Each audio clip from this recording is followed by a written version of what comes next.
आज कांग्रेस पार्टी के नेता राहुल गांधी बहुत जोरों से वोट चोरी के मुद्दे को उठा रही है। राहुल गांधी ने पूरे प्रमाण के साथ बीजेपी और इलेक्शन कमीशन को वोट चोरी को लेकर पूरे पोल खोल दिया है, पूरे नंगा कर दिया है। ऐसा नहीं कि सिर्फ राहुल गांधी ही इस मुद्दे को उठा रहे हैं, इससे पहले बहुत सारे नेतागण ईवीएम से वोट चोरी को लेकर सवाल उठाते रहे हैं और उठा भी रहे हैं। और वामन मेश्राम साहब से लेकर अरविंद केजरीवाल, बहन मायावती जी, भाई चंद्रशेखर आजाद, अखिलेश यादव उठाते आ रहे हैं। ईवीएम से वोट चोरी को लेकर वामसेप ने कई बार भारत बंद कर चुके हैं। अब शहर से गांव तक और असेंबली से पंचायत तक एक खबर पूरी आग की तरह फैल चुकी है। लोग नारा देने लगे हैं कि वोट चोर गद्दी छोड़। इलेक्शन कमीशन का जिस बयानबाजी से विपक्ष तो छोड़ो, आम जनता भी मजाक उड़ाने लगे हैं। इलेक्शन कमीशन को और कितना सबूत चाहिए, या फिर बीजेपी को बचाने के लिए ही आंख कान बंद करके चुप बैठा है। बीजेपी तो आरएसएस विचारधारा वाले पार्टी है और बीजेपी सिर्फ हिंदू मुस्लिम करती है। SC ST OBC मूल निवासी बहुजन समाज को फूटे नजर से भी देखना नहीं चाहता और पूरे देश देख रहा है। सारे देश के जनता को पता है कि बीजेपी क्या कर रही है, कांग्रेस पार्टी कैसी है, उनके विचारधारा क्या है। आज हम इस वीडियो में कांग्रेस पार्टी की स्थापना और मकसद को जानते हैं।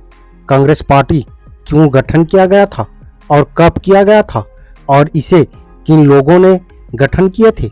आइए तमाम सवालों का जवाब जानते हैं।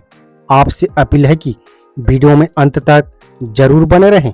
वीडियो अच्छी लगी तो लाइक करें, कमेंट करें, वीडियो को शेयर और सब्सक्राइब भी कर लें और हाइप करना ना भूलें। अब वीडियो देखने के बाद ये मत कहना कि बीजेपी के समर्थक है या फिर कांग्रेस के समर्थक है। हम तो बाबा साहेब डॉक्टर भीमराव अंबेडकर के अनुयायी हैं, अंबेडकरवादी हैं। सही को सही और गलत को गलत कहना हमारा कर्तव्य है। हमें बाबा साहेब डॉक्टर भीमराव अंबेडकर ने यही सिखाया है। तो चलें वीडियो में आगे बढ़ते हैं। KB अंबेडकराइट यूट्यूब चैनल में आप सभी का स्वागत है। जय भीम। कांग्रेस की स्थापना के पीछे एक इतिहास है। भारत के लोगों को जो पाठ्यक्रमों में इतिहास बताया जाता है वो वास्तविक नहीं है। कांग्रेस की स्थापना के पहले कुछ महत्वपूर्ण घटनाएं हुई है। नंद कुमार देव, जन्म 1722, मृत्यु 5 अगस्त 1773। ये बंगाली ब्राह्मण था। वो 1756 में हुगली में फौजदार के तौर पर कार्यरत था। कुछ समय उसने रॉबर्ट क्लाइव के वकील के तौर पर भी काम किया था। नवाब मीर कासिम ने उसे शाह आलम का एजेंट कहकर षड्यंत्रकारी के तौर पर उस पर शक भी किया था। सन 1763 में मीर कासिम के खिलाफ मीर जाफर को उसने युद्ध में सहायता की थी, इसलिए शाह आलम ने उसे 1764 में महाराज नाम से नवाजा था। ईस्ट इंडिया कंपनी ने लॉर्ड वॉरेन हेस्टिंग की बंगाल में नियुक्ति की गई थी। नंद कुमार देव अत्यंत भ्रष्टाचारी और स्वार्थी व्यक्ति था। नंद कुमार देव एक चापलूस आदमी था। वह लॉर्ड हेस्टिंग का प्रतिस्पर्धी बन गया था।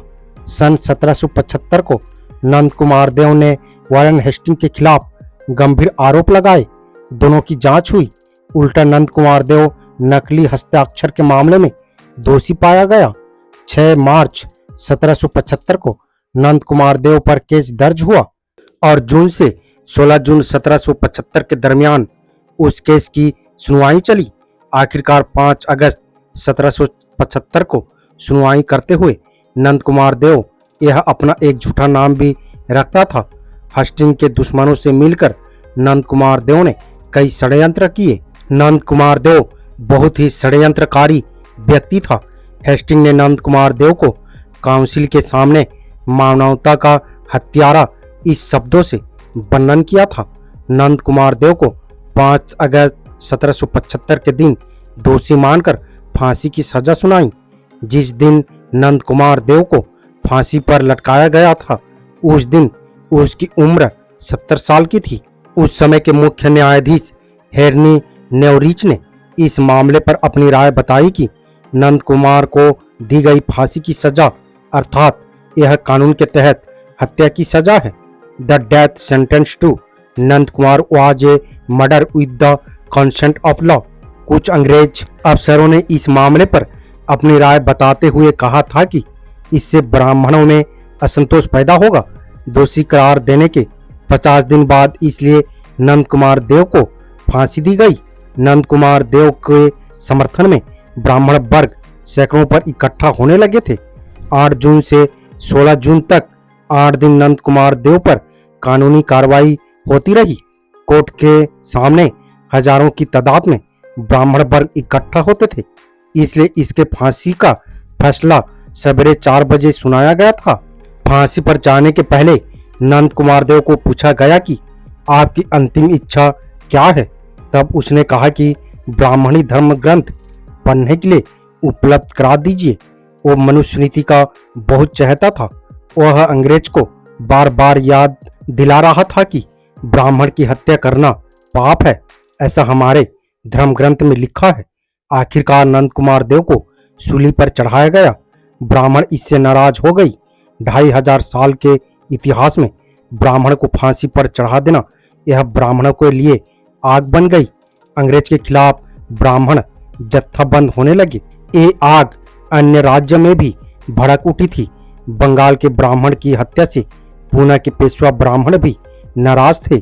नाना साहेब पेशवा की अगुवाई में 1857 का गदर हुआ, जो नंद कुमार देव के हत्या की प्रतिक्रिया थी। ब्राह्मण वर्ग ने अंतिम मुगल शासक से मदद ली और 1857 का गदर किया, मगर इसमें नेतृत्वकारी वर्ग ब्राह्मण ही था और ये गदर पूर्णतः विफल भी हुआ।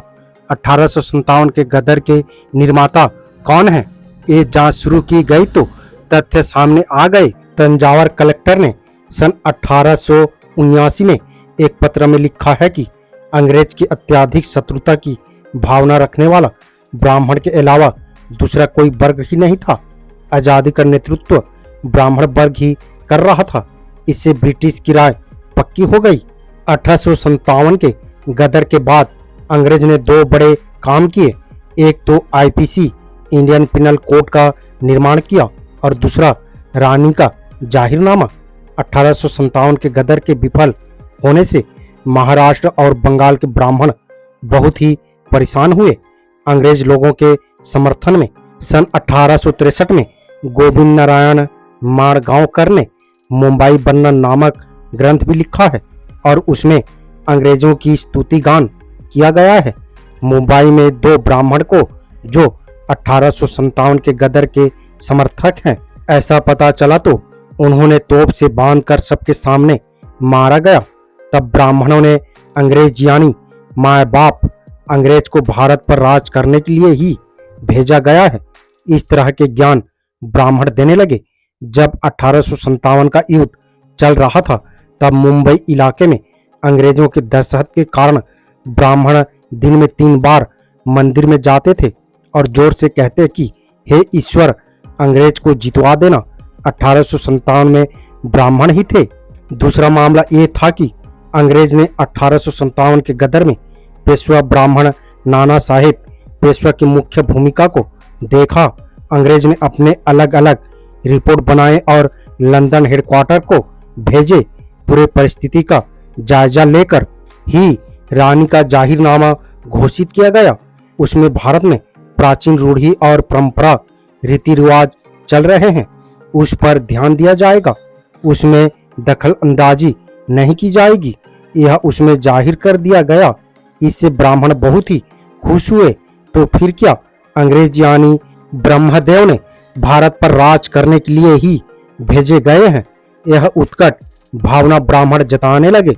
यहाँ तक 1911 को राज पंचम जज के स्तुति पर जो गीत रविंद्रनाथ टैगोर ने लिखा और खुद उन्होंने गाया, उसमें भी अंग्रेज भारत पर राज करने नहीं बल्कि यह ईश्वर की इच्छा से आए हैं स्पष्ट कहा गया है। ब्राह्मण की अंग्रेजी निष्ठा कितनी थी, इसका एक प्रमाण ये दिया जा सकता है कि जो कांग्रेस संस्थापकीय में से एक माने जाते हैं। वो है गोपाल कृष्ण गोखले। सन 1910 से 1916 तक भारत के वायसराय रहे। लॉर्ड हंडिंग ने अपने संस्मरण में लिखा है कि एक अवसर पर उन्होंने गोपाल कृष्ण गोखले से पूछा कि यदि मैं आपसे कहूं कि सारे ब्रिटिश अधिकारी तथा ब्रिटिश सेना 1 महीने में भारत छोड़ देंगे तो आप कैसा अनुभव करेंगे। तो गोखले ने उत्तर दिया कि यह समाचार सुनकर मैं बहुत प्रसन्न होऊंगा, लेकिन जब तक आप लोग लंदन तक पहुंचेंगे पता चलेगा हम आपको वापस बुलाने के लिए बात कर रहे हैं। इससे साफ जाहिर होता है कि अंग्रेजों के ब्राह्मण क्यों इतने चाहने वाले थे। 1857 के गदर के विफल होने के बाद ब्राह्मणों ने अंग्रेजों से बहुत नजदीकियां बढ़ाई, उनसे दोस्ती की। फिर बहुत सोच विचार करके सन 1885 में कांग्रेस की स्थापना मुंबई के गोकुलदास तेजपाल संस्कृत कॉलेज में की गई। दरअसल इसकी स्थापना पूना में करनी थी, मगर पूना बीमारी से ग्रस्त था, इसलिए मुंबई को ही चुना गया। महाराष्ट्र के ब्राह्मण गोखले, आगरकर, तिलक, रांडे जैसे ब्राह्मण और बंगाल के चटर्जी, बनर्जी, मुखर्जी जैसे ब्राह्मणों ने कांग्रेस की स्थापना में अहम भूमिका निभाई। रांडे का कांग्रेस की स्थापना में क्या इंटरेस्ट था? अंग्रेजों ने कांग्रेस की स्थापना का विरोध क्यों नहीं किया, बल्कि कांग्रेस बनाने में जिनका दिमागी सहयोग है वो है सर अलन ह्यूम, भी कांग्रेस के अग्रणी नेता थे। मोहनदास करमचंद गांधी ने राउंड टेबल कॉन्फ्रेंस में इस बात को स्वीकार किया कि अंग्रेज ने ही कांग्रेस बनाई। मेरे लिए यह बताना सबसे बड़ी खुशी की बात है कि उसकी कांग्रेस की उपज आरंभ से एक अंग्रेज मस्तिष्क में हुई। एलन एक्टोरियम ह्यूम को कांग्रेस के पिता के रूप में हम जानते हैं। कांग्रेस से जिनका नजदीकी संबंध रहा और जिन्होंने कांग्रेस की अध्यक्षता की वो अंग्रेज लोग हैं। 1 नंबर पर है एन ह्यूम, ये 1885 में अध्यक्ष थे। नंबर 2 पर है जॉर्ज मूल, ये 1888 में अध्यक्ष थे। नंबर 3 सर विलियम बेडनवर्ग। नंबर 4 अल्फ्रेड वेब, 1894 में इन्होंने अध्यक्ष थे। नंबर 5 सर हेनरी कॉटन, 1904 में इन्होंने अध्यक्ष थे। इसमें एनी बेसेंट एक महिला है जो 1917 में कांग्रेस की अध्यक्ष बनी। ये महिला तिलक के साथ होम रूल आंदोलन चला रही थी। कांग्रेस की स्थापना सन 1885 को हुई, मगर आजादी का रिजोल्यूशन पारित करने के लिए कांग्रेस को 1929 साल क्यों गुजारने पड़े? क्योंकि कांग्रेस ब्राह्मणों के वर्चस्व के लिए ही बनी थी। महादेव गोविंदराव रानडे ने महात्मा ज्योतिबा फुले को कांग्रेस में आने का निमंत्रण दिया था, मगर वो उसमें शामिल नहीं हुए, बल्कि कांग्रेस यह भट्ट पंडों का संगठन है ऐसा खोलकर बयान किया। सारे जिंदगी भर वो कांग्रेस के विरोधी रहे। कांग्रेस शब्द का अर्थ है महासभा होती है, मगर राष्ट्रपिता महात्मा ज्योतिराव फूले ने कांग्रेस का अर्थ ब्राह्मण महासभा बताते हैं। वो बताया वो वास्तविक है, बल्कि उन्होंने हावे से कहा कि नेशनल कांग्रेस ऐसे सैकड़ों स्थापित की जाए तो भी उनके नेशनल कांग्रेस में समझदार शूद्रादि अतिशूद्र कभी भी सभासद नहीं होगा। ये मैं दावे के साथ कहता हूँ। कांग्रेस भट्ट पंडों का संगठन है, इसलिए महाराष्ट्र की स्थिति देखी जाए तो कांग्रेस सबसे ज्यादा कमजोर संगठन था। जब सत्यशोधक संगठन फैजपुर के अधिवेशन में 1937 में विलीन किया, तब सदस्य संख्या बढ़ी है। 1935 को महाराष्ट्र में कांग्रेस की सदस्य संख्या यह 28,295 इतनी ही थी, और जब जेधे को महाराष्ट्र प्रांत का अध्यक्ष बनाया गया तब वो सदस्य संख्या 1,63,880 हुई। गांधी का यह कमाल नहीं था, बल्कि यह ब्राह्मण उत्तर आंदोलन को निगल लेने का यह नतीजा था। कांग्रेस पर शुरू से ही ब्राह्मणों का कब्जा था। इस कब्जे को कायम किया गया। कांग्रेस का मकसद आजादी हासिल करना नहीं था, बल्कि ब्राह्मणों का नियंत्रण भारत पर स्थापित करना था। बाल गंगाधर तिलक ने खुलकर यही कहा था कि स्वराज का मतलब अंग्रेजों को भारत से भगाना नहीं था, बल्कि वो भारत में ही रहे और वो ब्राह्मणों को शासन प्रशासन में हिस्सेदारी देकर भारत में अंग्रेज निरंतर राज करे। इसे ही तिलक ने स्वराज कहा था, जिसे अंग्रेज में होम रूल कहा जाता है। तिलक के मरने के बाद गोखले के शिष्य बनिया गांधी का भारत की राजनीति में उदय होता है, मगर गांधी ने महाराष्ट्र में ब्राह्मणों के अंदर जो कांग्रेस के वर्चस्व के लिए झगड़ा चल रहा था, उसका आकलन करते हुए तिलक स्वराज फंड नाम से धन इकट्ठा करने का अभियान चलाया था। इससे गांधी ब्राह्मणों के चहेते बन गए थे। गांधी ने असहयोग आंदोलन से आम जनता को आकर्षित किया, मगर इसका भी फायदा ब्राह्मण बनिया वर्ग को ही दिलाया। विदेशी कपड़े के बहिष्कार के आंदोलन का फायदा किसको हुआ?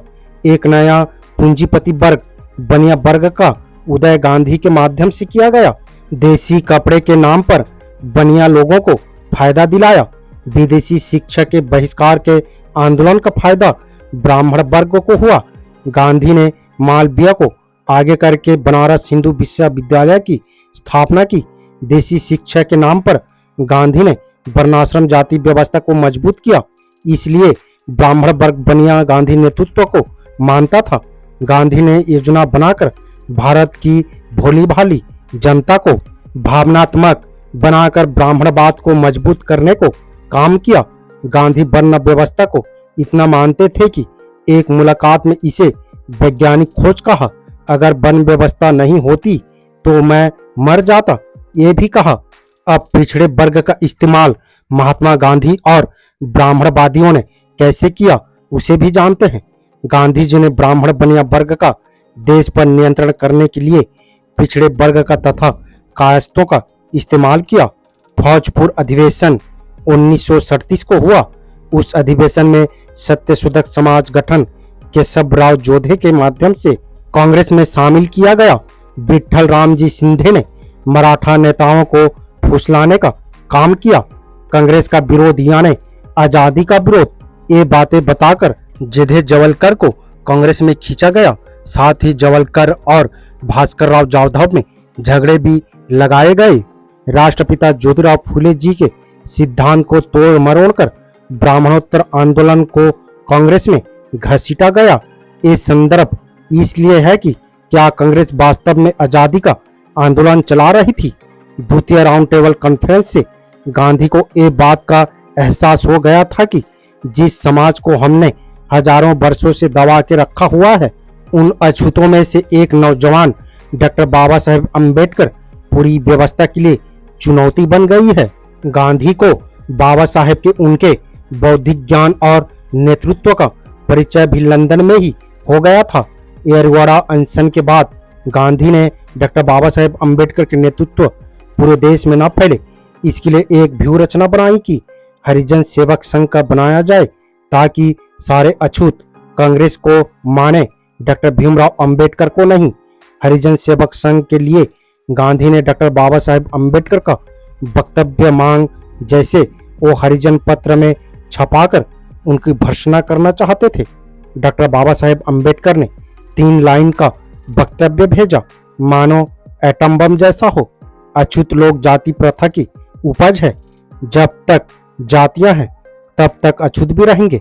जाति प्रथा का नाश हुए बिना अछूतों की मुक्ति संभव नहीं है। हिंदू धर्म से जब तक इस घृणित और पापपूर्ण सिद्धांत का उन्मूलन नहीं किया जाता, तब तक आने वाले संघर्ष में हिंदुओं को कोई चीज बचा नहीं सकती और यह धर्म जिंदा नहीं रह सकता। ऐसा बाबा साहेब का वक्तव्य था। ये वक्तव्य डॉक्टर बाबा साहेब अम्बेडकर ने 7 फरवरी 1933 को भेजा था और गांधी ने तुरंत हरिजन के तीसरे अंक में फरवरी 1933 को प्रकाशित किया और साथ ही उस पर अपनी प्रतिक्रियाएं भी छापी। गांधी ने जवाब भी दिया कि अस्पृश्य के कारण जाति को नष्ट करना उसी तरह की गलती होगी जिस तरह शरीर में बड़े हुए किसी भद्दे अंग के कारण शरीर को नष्ट करना या फिर घात पात के कारण फसल को नष्ट करना। गांधी ने वर्णाश्रम जाति व्यवस्था का खुलकर समर्थन किया। डॉक्टर बाबा साहेब अम्बेडकर ने गांधी और गंदगी का केंद्र ब्राह्मण धर्म पर ही सीधा हमला किया। इससे पूरे भारत में हड़कंप मच गया। इस पर गांधी को मजबूत होकर एसोसिएट प्रेस के प्रतिनिधियों सामने 24 फरवरी को खुलासा करना पड़ा। गांधी ने अछूतों के लिए मंदिर प्रवेश का आंदोलन कारगर होगा सवर्ण हिंदुओं के हृदय परिवर्तन के लिए। तो डॉक्टर बाबा साहेब अम्बेडकर तो जाति व्यवस्था को खत्म करने की पक्ष में थे, न कि मंदिर प्रवेश के आंदोलन के। गांधी ने घुटने टेक कर घोषित किया कि जब तक डॉक्टर बाबा साहेब अम्बेडकर वर्णाश्रम धर्म के ही विरुद्ध लड़ना चाहते हैं तो मैं उनका साथ नहीं दे सकता, क्योंकि वर्णाश्रम को मैं हिंदू धर्म का अभिन्न अंग मानता हूँ। इस तरह से गांधी जी वर्ण व्यवस्था को जाति व्यवस्था को छेड़े बगैर यानी ब्राह्मणवाद को बढ़ावा देकर आजादी का आंदोलन चलाना चाहते थे। मगर डॉक्टर बाबा साहेब अम्बेडकर गांधी के सामने झुके नहीं और गांधी को मुंहतोड़ जवाब दिया। डॉक्टर बाबा साहेब अम्बेडकर यह राष्ट्रपिता महात्मा ज्योतिराव फूले छत्रपति साहू जी महाराज द्वारा चलाए जा रहे अंग्रेज के रहते रहते ब्राह्मणों के गुलामी से आजादी का आंदोलन चला रहे थे। डॉक्टर बाबा साहेब अम्बेडकर सत्य शोधक आंदोलन का ही हिस्सा थे। उसी तरह केशवराव जोधे भी थे। गांधी मंदिर प्रवेश आंदोलन के लिए डॉक्टर बाबा साहेब अम्बेडकर जी को आंदोलन में लेना चाहते थे, मगर डॉक्टर बाबा साहेब अम्बेडकर ने गांधी और ब्राह्मणवाद को एकदम नंगा ही कर दिया था। गांधी ने उसी समय सत्य शोधक समाज के नेता केशवराव जोधे को 9 फरवरी 1933 को खत लिखा। वो खत ये सिद्ध करता है कि जोधे जैसे मराठा व्यक्ति को गांधी ने कैसे धमकाया था और ये भी जाहिर कह दिया था कि ब्राह्मणों को नाराज करके हम कोई भी आंदोलन नहीं चला सकते। गांधी ने कहा ब्राह्मणवाद के खिलाफ जो भी बोला उसे दबाया, मगर डॉक्टर बाबा साहेब अम्बेडकर को गांधी नहीं दबा पाए।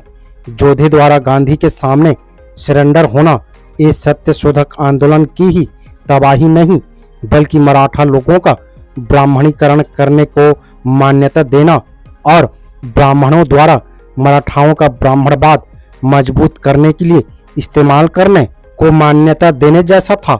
गांधी का ये निम्नलिखित खत सिद्ध करता है कि आजादी का आंदोलन यह ब्राह्मणों के वर्चस्व का आंदोलन था। गांधी का वो खत पढ़ते हैं जो सत्य शोधक समाज के नेता जोधे को लिखे थे। 9 फरवरी 1933। प्रिय मित्र, हमारी इसी 7 तारीख को बातचीत के संदर्भ में मुझे आशा है कि सत्य शोधक समाज के सदस्य हरिजन सेवक संघ द्वारा निर्धारित सीमाओं के अंदर रहते हुए तन मन से अस्पृश्यता विरोधी आंदोलन में कूद पड़ेंगे। मैं जानता हूं कि सत्य शोधक समाज ब्राह्मणवाद और वर्णाश्रम के विरुद्ध है। वर्तमान आंदोलन का वर्णाश्रम से कोई संबंध नहीं है और यह ब्राह्मणवाद के विरुद्ध आंदोलन नहीं है। यह शुद्ध रूप से अस्पृश्यता के विरोध है, क्योंकि हरिजन सेवक संघ ऐसा नहीं मानता कि अस्पृश्यता ब्राह्मण वर्ग का अंग है।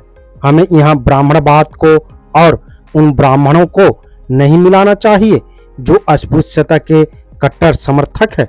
कारण हमारे बीच बहुत से ब्राह्मण हैं और उनकी संख्या बराबर बढ़ रही है जो अस्पृश्यता के उतने ही ज्यादा विरोधी हैं जितने कि आप और मैं हो सकते हैं।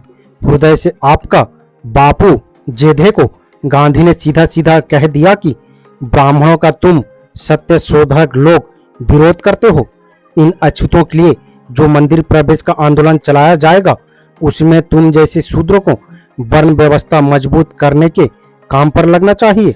गांधी ने उस समय मंदिर प्रवेश के आंदोलन के नाम पर पिछड़े वर्ग के अंदर जाति का बीज घोल दिया था और भर दिया था और ब्राह्मणों को संदेश दिया कि सत्य शोधक आंदोलन को जितने जल्द हो सके समाप्त करें। गांधी आजादी केवल ब्राह्मणों को ही दिलाना चाहते थे।